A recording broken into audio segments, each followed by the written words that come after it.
Bonjour à tous, c'est Paul Tam pour vous parler aujourd'hui de notre gentil petit abeille domestique et du frelon asiatique qui est une plaie, on va pas se le cacher.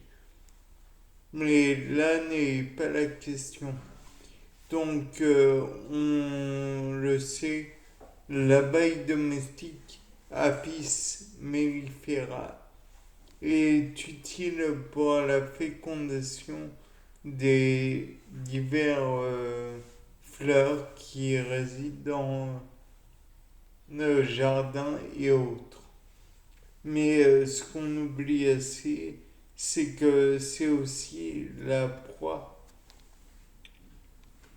des frelons asiatiques. Je dis asiatiques, mais à mon avis, des frelons tout court. Et donc, qui dit proie des frelons dit peut-être éventuellement qu'il y a une solution, puisque notre abeille domestique est tout de même importante.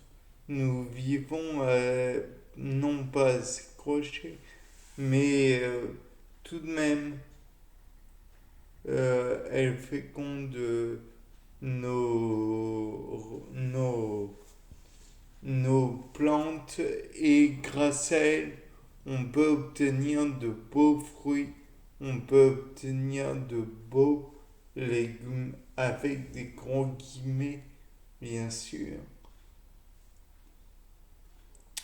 Et le fait est que si elle est attaquée par des frelons asiatiques ou autres, comme je l'ai dit précédemment, peut-être y a-t-il une façon de faire pour repousser les frelons tels que je ne sais pas avoir, mais étant donné que le frelon ne prend non pas la tête et le reste de l'abeille, mais le thorax uniquement pour en faire une boulette ou un truc comme ça, qui va donner à ces larves qui donneront eux aussi à l'état adulte, car c'est comme ça. Pour les insectes en règle générale. œufs, larves, nymphes, adultes. C'est les quatre stades par lesquels vont passer l'insecte pour devenir ce qu'il est, quoi. Donc certes, on va se dire, ouais, il va permettre l'exécution de la larve, sauf que s'il n'y a plus d'adultes pour faire d'œufs, il n'y a plus de larves. Donc finalement, on aura éradiqué un peu une espèce. Nous, êtres humains, on est très fort pour éradiquer une espèce. Mais là n'est pas la question. De plus, Apis mellifera ne s'emportera que mieux. Enfin, la question est comment tuer le frelon asiatique Vespa velutina, je crois. Enfin bref, là n'est pas la question. Imaginons un fait très simple. Étant donné que le frelon asiatique, quand il est à l'état adulte, il ne consomme que des fruits mûrs et le nectar des fleurs. Bon, de là, pas de problème. Mais le fait est que si il ne consomme, enfin, il fait consommer assez, comment dire, ces larves, la, le thorax, peut-être devrait-on mettre un genre d'abeille avec un poison uniquement au thorax. Et donc, ce qui ferait que en voulant nourrir les larves, le frelon euh, empoisonnerait celle-ci. Et donc, comme dit précédemment, plus de larves, plus rien au-dessus, ni en dessous, ni plus de frelons. Et donc, les abeilles qui sont utiles pour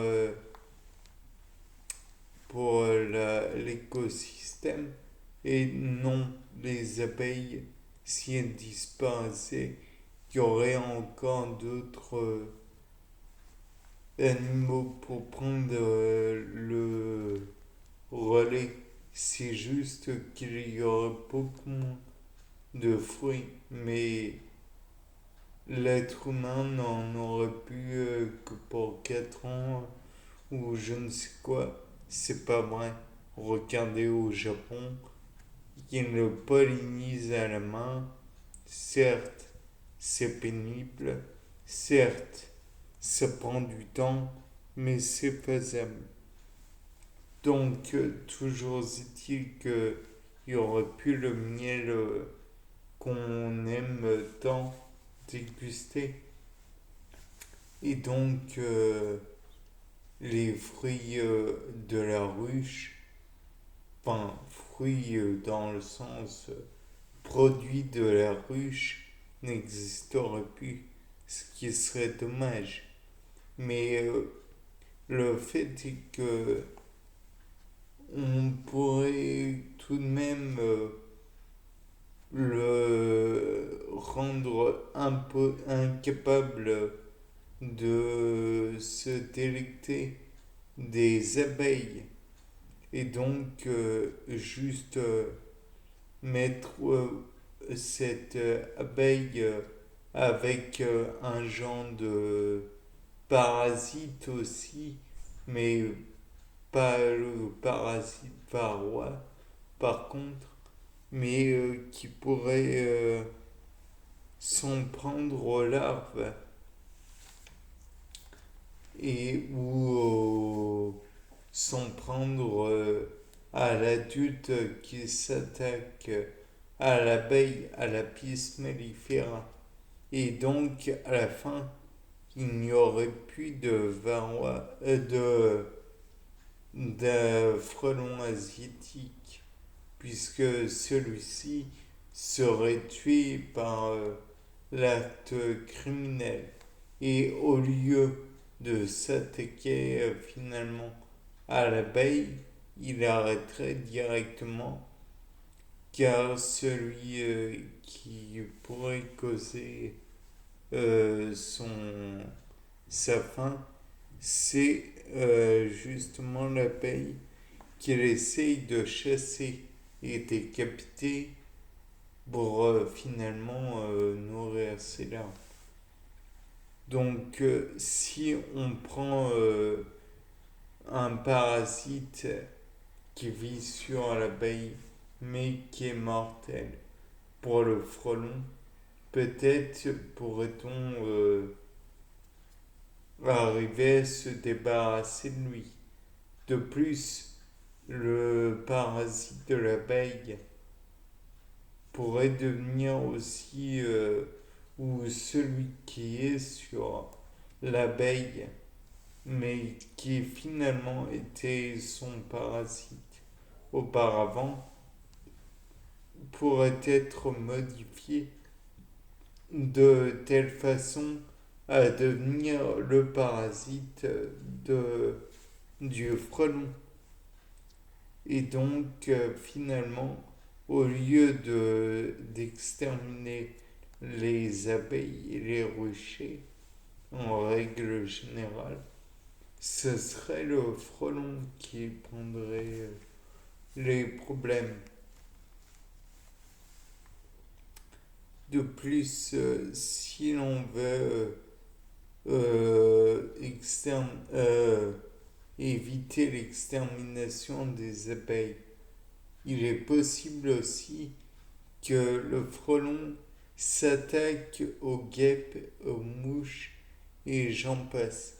Donc, voire aux papillons. Donc, peut-être serait-il intéressant pour, pour éviter les drames avec l'abeille de mettre d'autres espèces telles que les mouches. Nous savons que c'est déplaisant. Les guêpes, on en a peur des fois parce que la guêpe peut piquer à plusieurs reprises. Ou encore les papillons, dont les chenilles sont des herbivores et donc pourraient abîmer les légumes que nous espérons faire pousser rapidement. Bien, après cette bonne réflexion, c'était Paul Dame. Au revoir.